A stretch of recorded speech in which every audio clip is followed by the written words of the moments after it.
శిల్పికి శిల్పశాస్త్రంతో పాటు భూగోళ ఖగోళ భూమ్యాకర్షణ శాస్త్రాలన్నీ అతనికి కరతలామకంగా ఉంటాయి.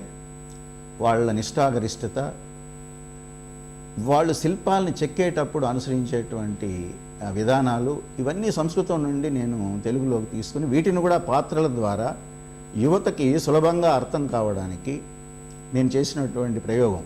శిల్పి లిపి శిల్పం, శిల్పం చిత్రలిపి, శిల్పం మాట్లాడని కావ్యం, కావ్యం మాట్లాడే శిల్పం, శిల్పి శిలాప్రియుడు కళాపుత్రుడు, శిల్ప కళ విశ్వకర్మ కన్న కళ, శిల్పాలు కప్పుకున్న మేలి ముసుగుల్ని తొలగించే నెచ్చెలులు ఉలులు, సగం నిజం సగం స్వప్నం అది జీవితం, సగం శిల సగం కళ అది శిల్పం అంటూ నేను ఆ నవలలో విశదీకరించాను. రామమూర్తి రచించిన నవలలపై 4 విశ్వవిద్యాలయాల్లో పరిశోధనలు జరిగాయి.